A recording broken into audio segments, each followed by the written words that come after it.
구약 시편 119편 1절부터 8절까지 봅니다. 행위가 온전하여 여호와의 율법을 따라 행하는 자들은 복이 있으며 여호와의 증거들을 지키고 전심으로 여호와를 구하는 자는 복이 있도다. 참으로 그들은 불의를 행하지 아니하고 주의 도를 행하는도다. 주께서 명령하사 주의 법도를 잘 지키게 하셨나이다. 내 길을 굳게 정하사 주의 율례를 지키게 하소서. 내가 주의 모든 계명에 주의할 때에는 부끄럽지 아니하리이다. 내가 주의 의로운 판단을 배울 때에는 정직한 마음으로 주께 감사하리이다. 내가 주의 율례들을 지키오리니 나를 아주 버리지 마옵소서. 아멘. 자, 이번 주 성경 읽기는 역대상 22장부터 26장까지 그리고 거기에 상응하는 시편 107편부터 134편까지 읽게 되겠습니다. 지금 이제 우리는 1월 초부터 읽기 시작한 성경 읽기가 거의 중반을 넘어서고 있습니다. 자, 오늘은 그 중에서 시편 119편 말씀 생각합니다. 예수 믿는 사람이나 안 믿는 사람이나 공통점이 한 가지 있다면, 공통적인 소원이 있다면 그것은 아마도 복 받는 게 아닐까, 자, 그런 생각을 합니다. 이 복이란 게 참으로 우리가 원하면 받을 수 있으면 좋은데 실제로 이 땅에 사는 사람들을 보면 복을 원하는데도 복을 받지 못하는 경우가 많습니다. 물론 그들은 복을 받기 위해서 굉장히 많은 노력들을 합니다. 어떤 사람은 점을 보기도 하고 구설하기도 하고 또 철학관을 찾아가기도 합니다. 그렇게 해서 어떤 형태로든 자기 앞에 막혀있는 이 장애물들을 제거하면 복을 받을 것이라고 생각하는 그런 사람들도 있습니다. 하지만 복이란 게 이런 식으로 한다고 해서 우리가 복을 누릴 수 있는 것은 아닙니다. 복은 복의 근원이신 하나님을 만날 때만 복을 누릴 수가 있습니다. 그러면 우리가 어떻게 하나님을 만날 수 있을까? 모든 복은 하나님 안에 다 있다고 하는데 그러면 우리는 어떻게 이 하나님을 만날 수 있을까? 오늘은 성경 말씀을 통해서 이제 이 시편 기자가 성경을 통해서 우리가 하나님을 만날 수 있고 성경을 통해서 하나님 안에 있는 많은 복을 우리가 누릴 수 있다. 그렇게 말씀하고 있습니다. 그래서 오늘은 이제 우리가 흔히 말하는 이 복의 진정한 복이 무엇인가? 그리고 그게 하나님의 말씀과는 무슨 상관이 있는가? 오늘 그 말씀에 대해서 함께 생각하려고 합니다. 먼저 오늘 본문 말씀 들어가기 전에 이번 주에 읽을 그 시편, 그 중에서도 특별히 오늘 이 119편 말씀, 이것에 대한 배경을 잠깐 말씀드립니다. 왜냐하면 이 시편 119편은 신구약을 통틀어서 말씀의 중요성을 제일 많이 강조하는 것이 시편 119편이기 때문에 그렇습니다. 먼저 시편 119편을 여러분이 보시면 이게 신구약 성경 전체를 합해서 가장 중앙에 위치해 있습니다. 그래서 여러분이 눈을 감고 그 가장 중앙을 피면 그냥 119편이 나오게 되어 있습니다. 그리고 이 119편에는 이 한 장에는 모든 성경들이 한 장에 담고 있는 구절들보다 정말 최고로 많은 구절을 담고 있는데 무려 176절까지나 그렇게 기록이 되어 있습니다. 이 시편 119편의 저자는 누군가? 저장은 미상인데 시 전체를 여러분이 잘 읽어보시면 최소한 이 저자는 바벨론 포로에서 귀환한 한 경건한 이스라엘 백성이다 하는 것은 우리가 짐작할 수가 있습니다. 시편 119편의 주제는 아까 말씀드린 대로 하나님의 말씀, 여기 용어로 하면 율법이 되겠습니다. 물론 이제 시편 119편을 쭉 읽다 보면 율법과 대치되는 그런 단어들이 굉장히 많이 나옵니다. 가령 주의 증거라, 법도라, 도라, 율례라, 계명이라, 판단이라, 말씀이라 이런 용어들이 교차해서 나오는데 이것들도 전부 율법으로 간주합니다. 자, 우리가 시편 119편을 생각할 때 한 가지 잊어서는 안 될 중요한 것이 있는데 바로 토라라는 것입니다. 이 토라라는 것은 모세가 시내산에서 하나님께 그 율법을 받을 때 그 받았던 율법, 그 모세 오경을 토라라고 얘기하는데 나중에는 이것이 구약 성경 전체를 의미하기도 합니다. 그리고 토라는 기본적으로 하나님의 율법이나 법률을 의미하지만 그러나 유대인들에게 있어서는 그 정도 의미가 아니라 이게 유대인들의 삶의 방식을 규정하는 그런 절대 기준이 되어버렸다는 것입니다. 그래서 유대인들은 어떤 일을 결정할 때에 이 토라 없이는 결정하지 않습니다. 토라에서 어떻게 하라고 말씀하셨는가 그걸 생각하면서 결정을 합니다. 그러니까 이거는 오늘 우리 성경을 하나님의 말씀으로 진리로 읽고 있는 우리 성도들이 배워야 할 굉장히 중요한 태도입니다. 우리는 많은 경우 하나님의 말씀을 믿는다고 하지만 실제적으로 내가 어떤 것을 결정할 때는 하나님의 말씀을 덮어두고 내 생각과 내 판단대로 그렇게 결정하는 경우들이 많습니다. 거기에 비하면 이스라엘이 토라를 중심으로 모든 것을 결정하고 생활했다는 것은 우리에게 굉장히 중요한 교훈을 주고 있다는 것입니다. 자, 그럼 이제부터 시편 119편 오늘 말씀, 이 말씀을 생각해 보도록 하겠습니다. 유대인에게 복은 과연 어떤 것일까? 그리고 그 복된 삶에 하나님의 말씀은 구체적으로 어떻게 관계하고 있는가? 우리가 오늘 말씀을 생각하는데 오늘 두 가지 말씀 생각합니다. 첫째는 말씀을 행하는 것이 복입니다. 한번 따라합시다. 말씀을 행하는 것이 복입니다. 말씀을 행하는 것이 복입니다. 오늘 본문 1절과 2절에 보면 시인은 이렇게 표현합니다. 행위가 온전하여 여호와의 율법을 따라 행하는 자들은 복이 있으며 여호와의 증거들을 지키고 전심으로 여호와를 구하는 자는 복이 있도다. 시인은 오늘 이 두 가지 유형의 그 사람을 이야기하고 있습니다. 복이 있다고 말하는데 첫 번째 유형은 1절에 나와 있죠. 행위가 온전하여 여호와의 율법을 따라 행하는 사람. 두 번째는 2절에 여호와의 증거를 지키고 전심으로 여호와를 구하는 자. 참고로 히브리어에서 복이 있다는 말은 히브리어로 아슈이레라고 그렇게 말하는데요. 여기에는 두 가지 의미가 있습니다. 하나는 현세적인 축복이고 또 하나는 정직하게 살다, 똑바른 길을 가다 하는 그런 의미가 있습니다. 이제 대부분 우리는 첫 번째에 관심을 많이 둡니다. 첫 번째 것이 뭡니까? 눈에 보이는 가시적인 축복을 말하죠. 돈이나 재물이나 명예나 권력이나 건강이나 아무튼 우리 눈에 보이는 가시적인 축복이라고 생각하는 것, 이런 것들을 우리는 많이 생각합니다. 물론 이런 축복도 포함되어 있습니다. 자, 두 번째 축복은 정직하게 살다 혹은 하나님 앞에서 바른 길을 가다 하는 그런 의미인데 이 두 가지를 우리가 종합해서 복이 무엇인가를 설명하면 보이는 축복만이 축복이 아니라 하나님 앞에서 정직하게 바르게 사는 내면의 축복까지 포함됐을 때에 우리는 그것을 진정한 축복이라고 말한다는 것입니다.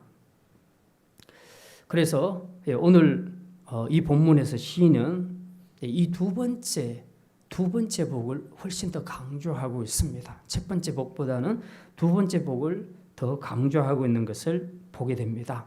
왜냐하면 첫 번째 복은 두 번째 복에서 비롯되기 때문에 그렇습니다.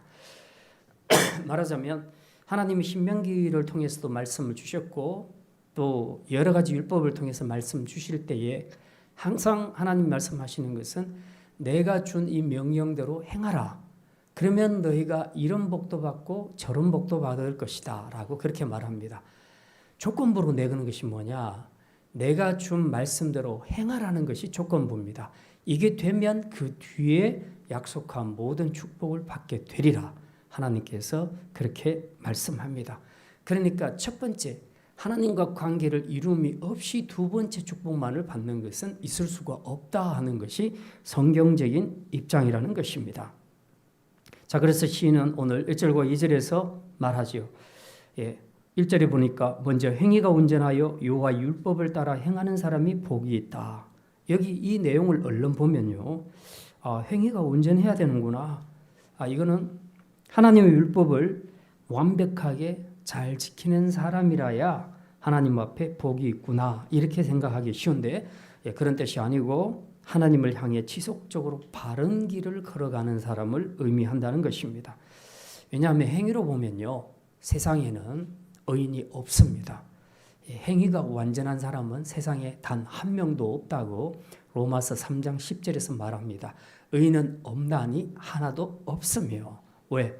우리 모두는 아담 이후로 우리 모두는 전부 죄성을 가지고 태어난 죄인이기 때문에 어떤 경우에도 우리는 완벽한 그런 행위를 해낼 수가 없다는 사실입니다. 그래서 우리가 잘 아는 다윗 같은 사람도 하나님의 마음에 합한 사람이라 이렇게 평가를 받았지만 실제로 그 인생을 우리가 들여다보면 하나님 앞에 범죄한 것이 굉장히 많습니다. 우리의 아내를 취했죠. 그리고 인구조사를 했죠. 그렇게 해서 하나님 앞에 엄청난 대가를 지불하게 됩니다. 그럼에도 불구하고 하나님은 다윗의 온전한 행위를 보고 그를 받아주신 것이 아니라 그 마음의 중심이 늘 하나님께로 향해 있다는 그 중심을 하나님이 보셨기 때문에 다윗을 이렇게 하나님의 마음에 합한 자라 평가해 주신 것입니다. 그러니 결론은 중요한 것은 우리의 마음입니다. 내 마음에서 진짜 하나님을 진심으로 사랑하는가? 그래서 그 사랑하는 마음으로 그분이 나에게 주신 이 말씀을 따라 내가 살려고 하는가? 이게 있으면 그 사람은 이미 복받은 사람이라 그렇게 시편 기자는 말하고 있습니다. 사실 우리가 함께 신앙생활하면서 보면 정말 어떤 사람은 정말 하나님의 말씀대로 살려고 노력하는 사람들이 있습니다. 근데 이런 사람들을 보면 저도 모르게 저도 목사지만 정말 저 사람이 복받은 사람이구나. 뭘 다른 어떤 많은 재물을 가져서 복받는 것이 아니라 정말 하나님을 사랑하는 마음으로 그 말씀대로 살려고 하는 바로 저것이 가장 복된 것이구나 하는 것을 깨닫게 됩니다. 그래서 그의 믿음에 박수를 쳐주게 되는 것이요. 자, 오늘 또 2절에 보면 시인은 어떤 사람이 복받은 사람이라 말합니까? 여호와의 증거를 지키고 전심으로 여호와를 구하는 자라 그렇게 말합니다. 여호와의 증거, 이것도 역시 율법과 대치되는 그런 말입니다. 역시 복 있는 사람은 누군가? 여호와의 증거, 즉 말씀을 지키는 자라고 그렇게 말합니다. 어떤 경우에도 아무리 상황이 힘들어도 하나님이 주신 말씀과 그 가치를 끝까지 지키며 살아가는 믿음의 사람들이 있습니다. 바로 그런 사람을 성경에서는 복 있는 사람이다 그렇게 말씀하고 있습니다. 뿐만 아니라 시인은 2절에서 전심으로 여호와를 구하는 자가 복이 있다 그렇게 말씀합니다. 사실 이 표현과 관련해서 우리 믿는 성도들이 쉽게 오류를 범하는 두 가지 오류가 있습니다. 하나는 여호와를 구하기보다는 여호와가 주시는 복을 더 구하는 오류를 범합니다. 두 번째는 여호와가 아닌 다른 힘 있는 능력자, 다른 실세를 구하는 오류를 범한다는 사실입니다. 사실 첫 번째 그 오류, 즉 하나님보다 복 자체를 더 구하는 건 오래 믿은 성도들에게서도 종종 발견이 됩니다. 물론 우리가 하나님의 자녀니까 자녀가 부모에게 필요한 것을 달라고 하는 것은 당연한 일입니다. 그게 문제라는 뜻이 아니지만 문제는 흔히 하는 말로 제사보다 제밥에 더 관심이 있다 그런 말들이 있죠. 하나님보다도 하나님이 뭘 주시는가 주시는 복에만 더 관심을 가지고 살아가는 그런 사람들이 있다는 겁니다. 이건 분명히 신앙적으로 문제가 있는 것이죠. 우리가 육신적으로 부모를 공양할 때도 똑같은 원리입니다. 부모님이 너무 존경스럽고 지금까지 나를 키워주시고 양육해 주신 부모님의 사랑이 너무 감사해서 우리가 그런 마음으로 부모에게 효를 행하는 것이 당연히 맞지요. 그런데 어떤 사람들은 그게 아니라 부모님이 가진 재산이 많기 때문에 그것 때문에 효를 행하는 척하는 이제 그런 사람들도 꽤 많이 있다는 겁니다. 그래서 요즘은 돈 가진 부모들이 자식들에게 미리 유산을 주지 않는다고 하죠. 왜 그렇습니까? 이미 주었더니 많은 친구들이 자식들에게 버림을 받았다는 이제 그런 통계가 자꾸 많아지고 있습니다. 그래서 요즘은 재산이 없으면 부모도 성김을 못 받는다. 자, 그런 말이 있을 정도죠. 참 안타까운 일입니다. 그러나 진짜 효자는 부모 재산 때문이 아니라 부모님을 정말 사랑하고 존경하기 때문에 효를 다하는 사람입니다. 하나님 앞에서 우리 성도도 마찬가지입니다. 하나님이 주실 그 복을 주시는 그 하나님에 대해서 그 하나님에 대해서는 관심이 없고 그분이 나에게 주실 수 있는 복이 뭔가를 생각하면서 늘 그것에만 관심을 가지고 그 기도 제목만 올려드리며 기도하는 사람들이 있습니다. 자, 이랬을 경우에 하나님이 필요하면 주시기는 하시겠지만 그 우리의 속마음을 다 알고 계시는 하나님이 과연 우리의 믿음을 어떻게 평가하실까 하는 것입니다. 진정한 믿음은 복 자체를 구하는 것이 아니라 복을 주실 수 있는 하나님을 구하는 것, 이것이 진정한 믿음이라는 것입니다. 그동안 혹시 여러분이 하나님보다도 복을 더 구함으로 인해서 응답받지 못하셨다면 이제부터라도 여러분이 그분을 구해 보시기를 바랍니다.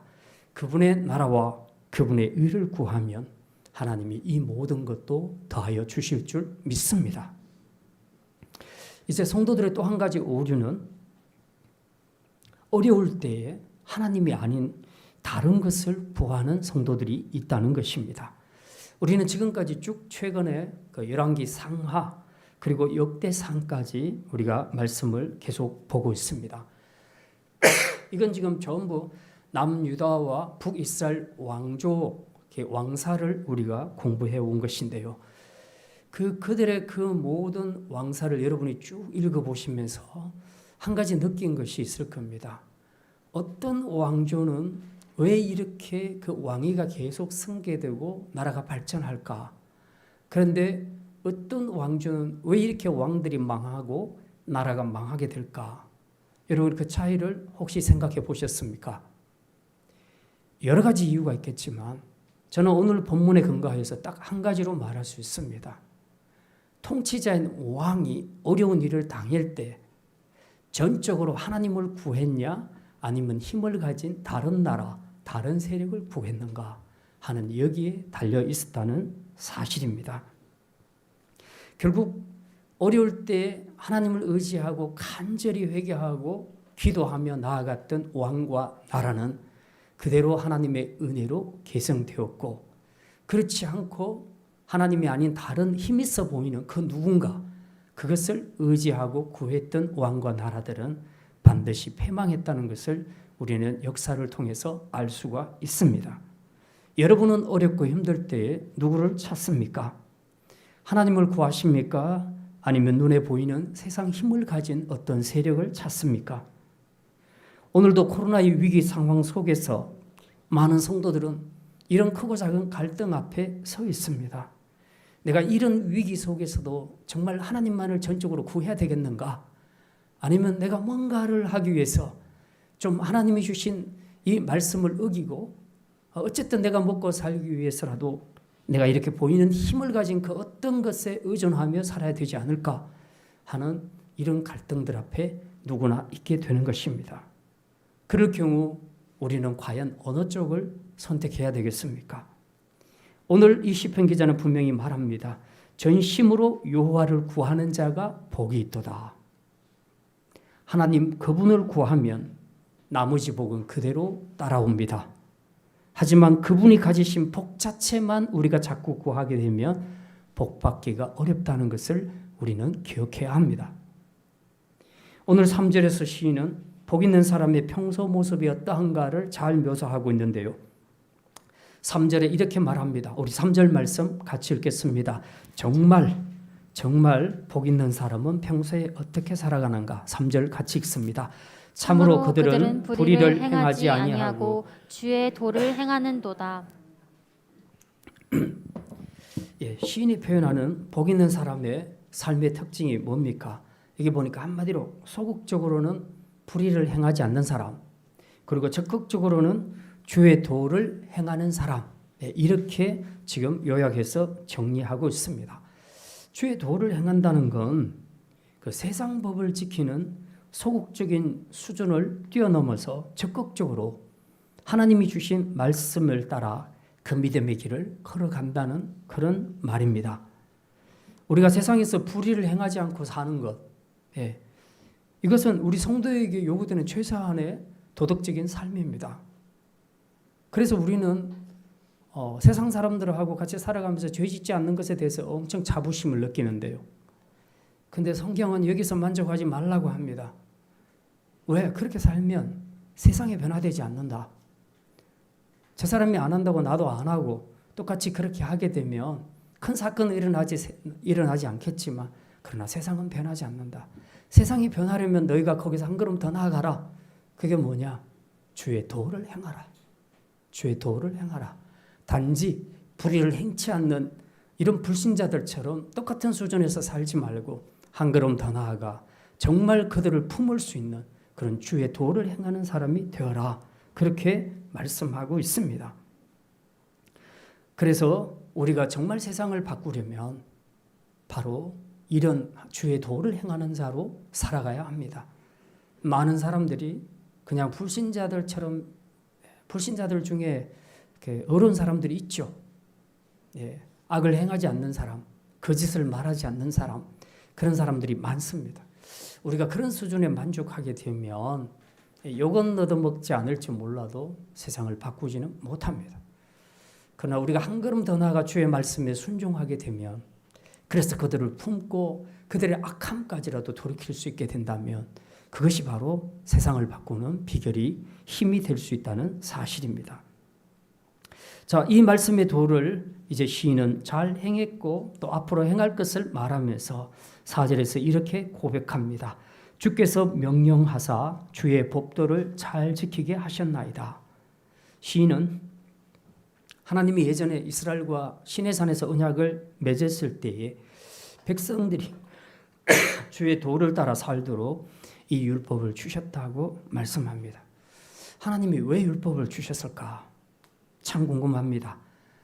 이 율법, 언약을 지키는 것이 자기 백성들이 세상 사람들과 구별되어 제사장 나라로 서는 길이기 때문에 그렇습니다. 그리고 동시에 이 언약을 지키는 것이 하나님의 축복을 받는 비결이기 때문에 그렇습니다. 그래서 하나님은 이스라엘 백성에게 언약을 주신 것입니다. 그들이 이 율법을 지키면서 이것 때문에 괴로워하라고 그들의 자유를 빼앗기 위해서 주신 것이 아니라 제사장 나라 사명 잘 감당하라고. 너희는 세상과 구별된 거룩한 제사장 나라라고. 그래서 이것을 통해서 너희가 세상도 구원하고 너희도 복받기를 원한다고. 그렇게 하나님께서 이 언약을 주신 것입니다. 그러므로 지금 우리 성도들도 말씀을 지킬 때 꼭 기억해야 될 것은 내가 예수 믿고 나니까 말씀대로 살아야 되는 것이 너무 피곤하고 힘들다.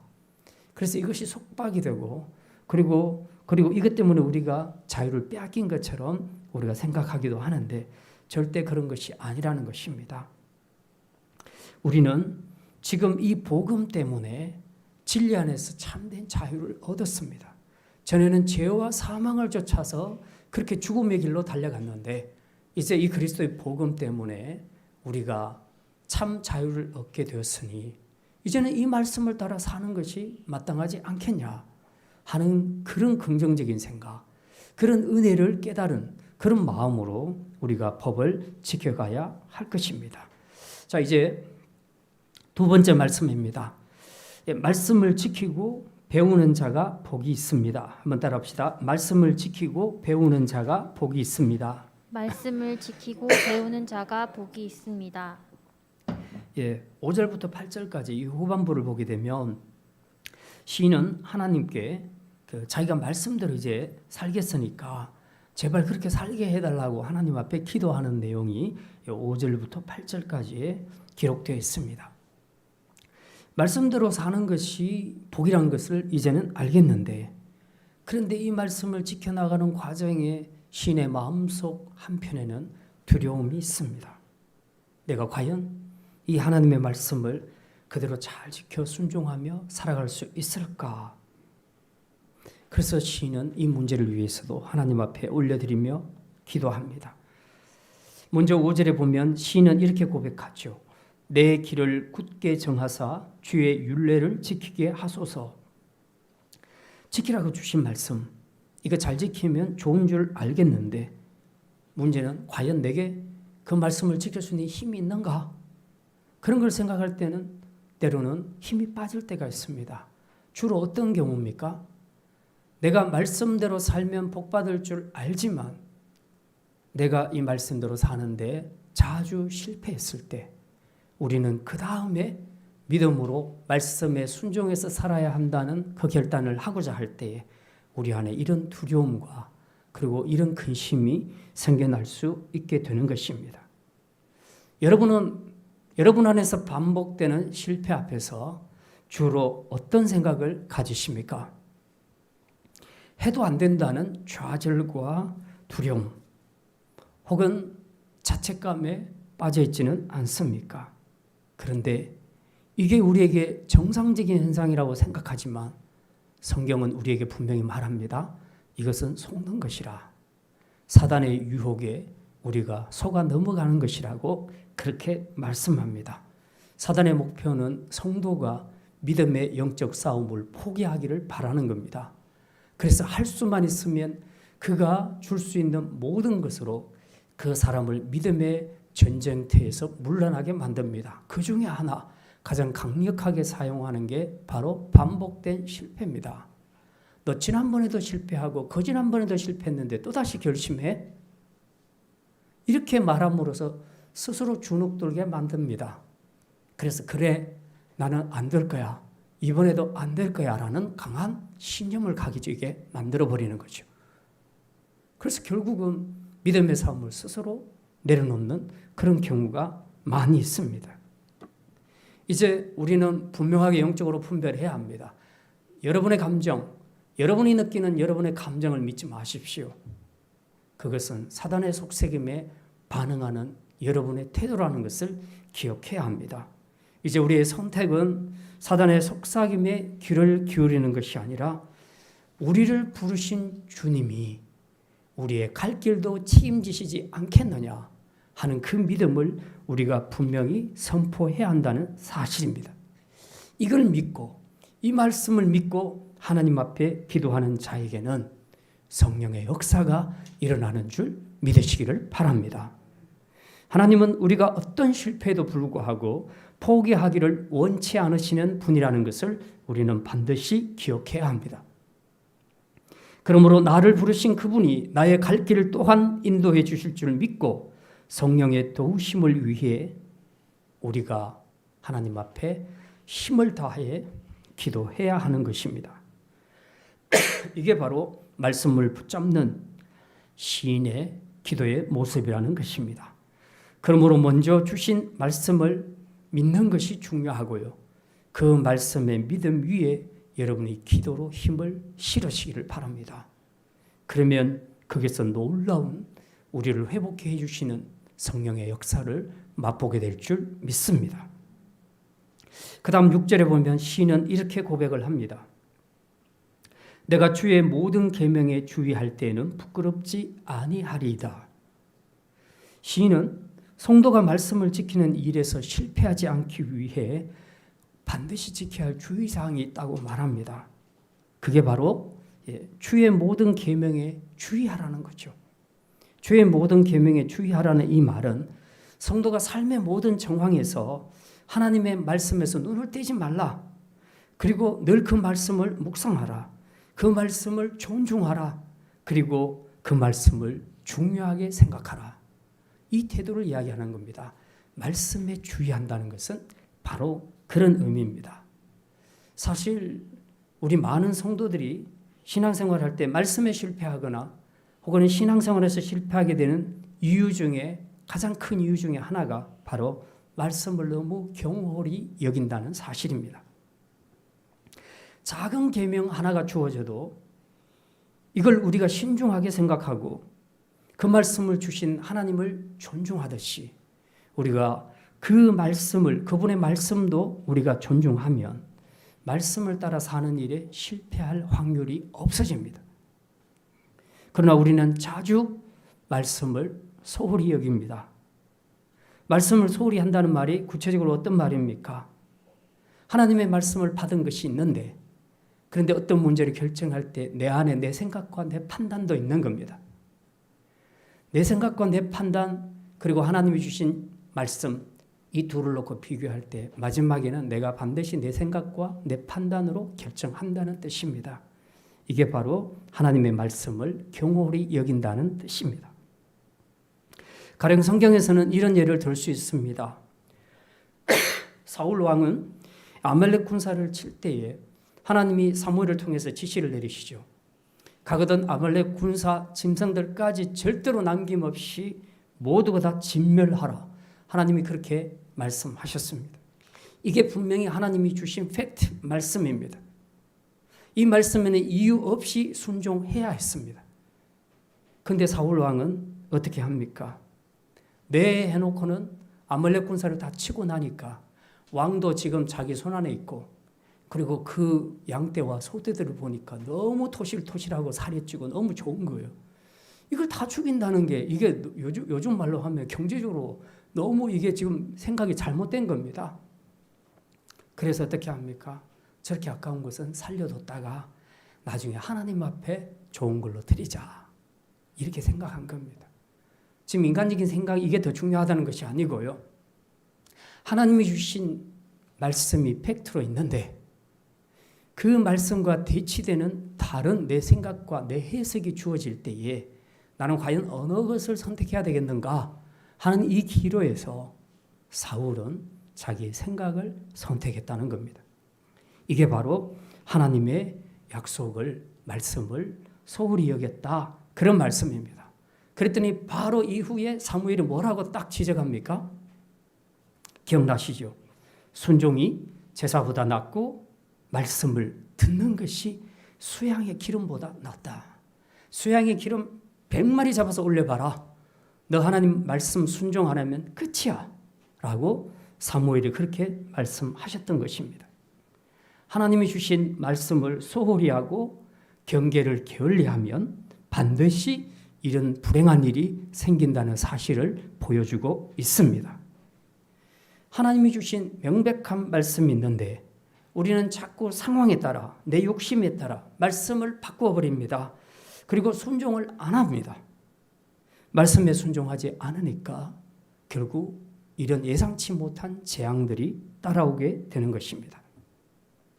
누가 여러분에게 속삭인다 할지라도 그것이 분명한 하나님의 말씀이 아니라고 판단된다면 흔들리지 마시고 그 말씀에 주의하고 또 주의하셔서 주님의 말씀을 잘 지키시기를 바랍니다. 이렇게 말씀에 주의하며 살 때에 오늘 본문 6절에서 시인은 부끄럽지 않게 된다고 말합니다. 사실 우리는 하나님의 말씀을 무시하고 내 생각대로 살다가 나중에 부끄러운 일을 당할 때가 얼마나 많이 있었습니까? 바로 그거죠. 또한 7절에서 시인은 이렇게 말합니다. 7절 말씀, 우리 7절 말씀 같이 읽겠습니다. 내가 주의 의로운 판단을 배울 때에는 정직한 마음으로 주께 감사하리이다. 시인은 오늘 이 7절 말씀을 통해 성도가 얻는 유익에 대해서 말하는데 그건 바로 뭐냐? 말씀을 통해 주의 의로운 판단을 배운다는 것입니다. 사실 우리는 똑같은 상황을 두고서도 각자 다르게 해석하는 경우들이 많습니다. 생각이 다 달라서 그렇겠죠. 더더군다나 요즘은 이렇게 포스트 모더니즘과 상대주의 철학에 이 세상 사람들이 빠져있기 때문에 지금 이 시대 사조가 그렇기 때문에 각자의 생각과 각자의 선택이 최고라는 이런 주장을 서로가 합니다. 그래서 서로 이런 주장을 존중해주고 인정하자고 그렇게 말합니다. 그러니까 뭐 불교가 틀렸다, 또 다른 뭐 힌두교가 틀렸다 그렇게 말할 필요가 없다는 거죠. 너는 예수 믿고 또 너는 불교 믿고 그러니까 서로 틀렸다고 말하지 말고 사이좋게 어깨동무하고 그렇게 각자 종교를 믿고 살자. 만약에 이것을 벗어나서 얘기하면 그것은 절대주의 철학이 되니까 니만 옳다는 것이 되니까 다른 사람을 정죄하는 것이 된다. 그래서 제발 이렇게 살지 말자고 주장하는 것이 바로 포스트 모더니즘, 지금 이 시대의 사조라는 것을 우리가 분명히 기억해야 합니다.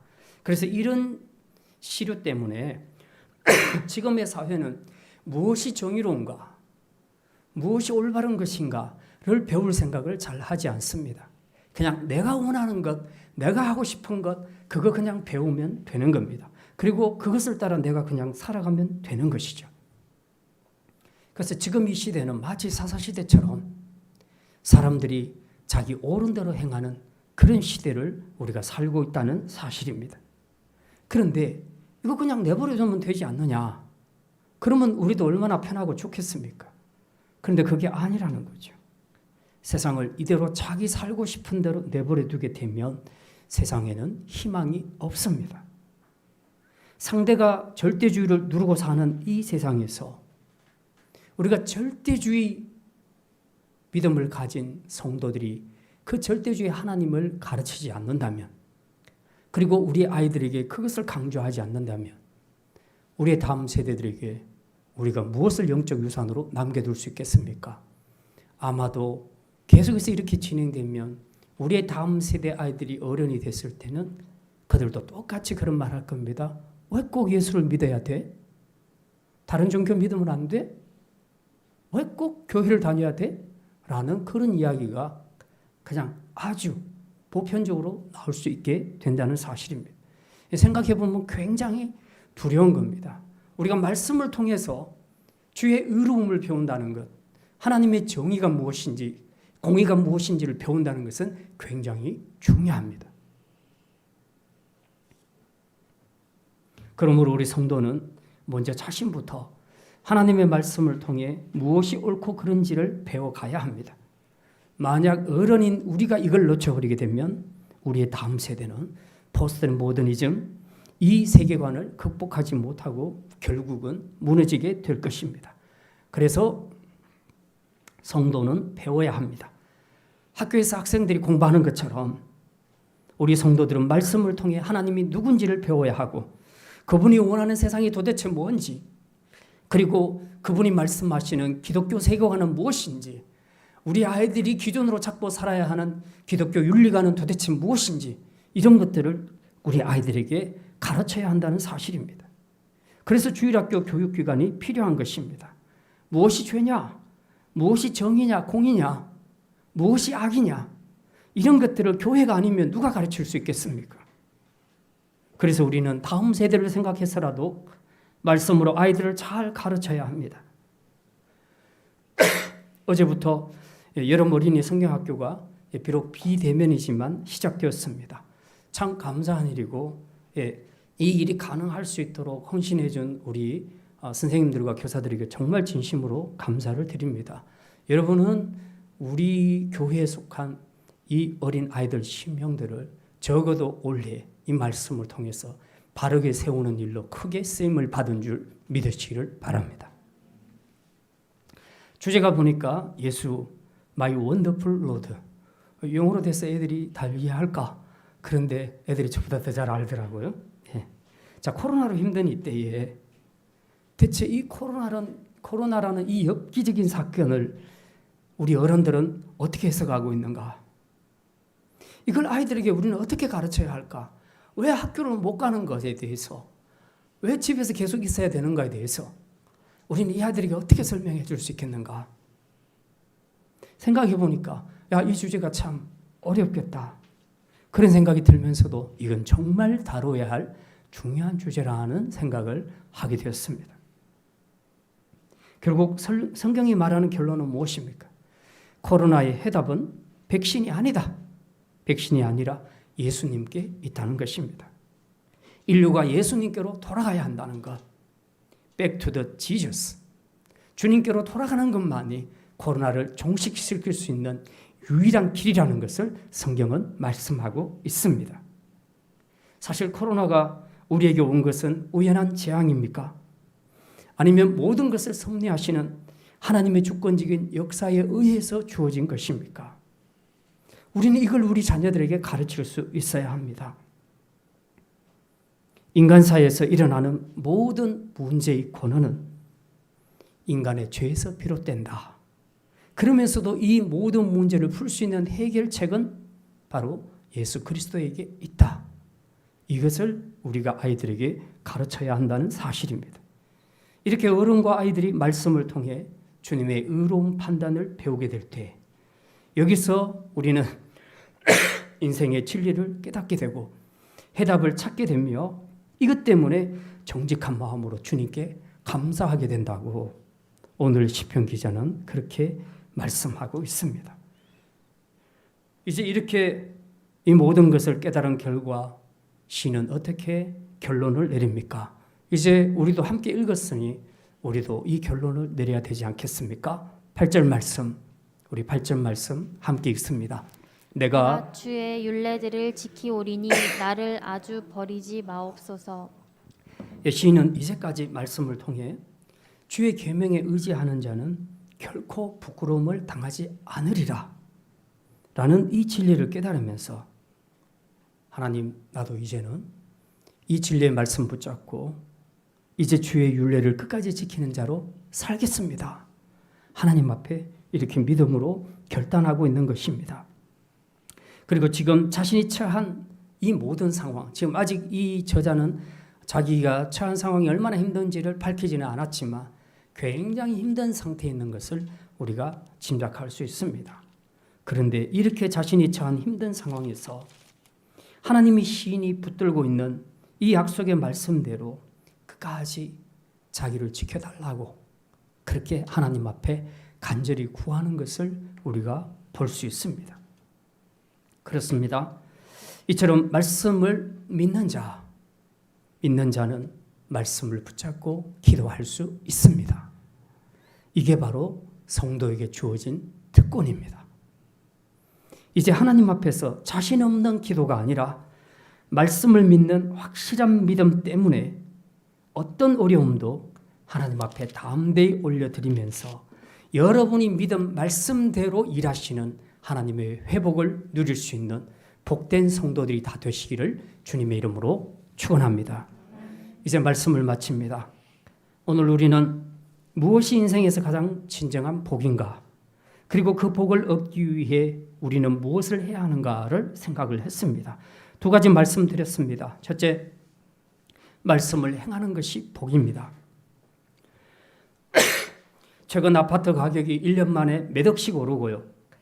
또 어떤 사람은 주식을 샀더니 몇 억씩 오릅니다. 오늘 성경은 말합니다. 그런 것이 축복이 아니라 하나님의 말씀대로 행하고 바르고 정직하게 사는 것. 이것이 가장 성도에게 큰 축복임을 우리에게 말씀합니다. 그래서 이 말씀에 우리가 순종함으로 정말 주식도 부동산도 무엇도 우리의 생각이 아니라 여러분이 하나님과 관계를 잘 가지기 때문에 하나님이 허락하시는 품복을 여러분이 풍성하게 누릴 수 있기를 바랍니다. 두 번째 말씀을 지키고 배우는 자가 복이 있다고 했습니다. 반복되는 실패 앞에 좌절하거나 두려워하지 마십시오. 도우시는 성령님의 역사를 믿고 다시 일어서기를 바랍니다. 또한 말씀을 경홀히 여기지 말고 늘 말씀에 주의하고 또 주의하여 말씀에서 이탈하는 일이 없도록, 그래서 그것 때문에 수치나 부끄러움을 당하는 일이 없도록 여러분이 말씀에 주의하시기를 바랍니다.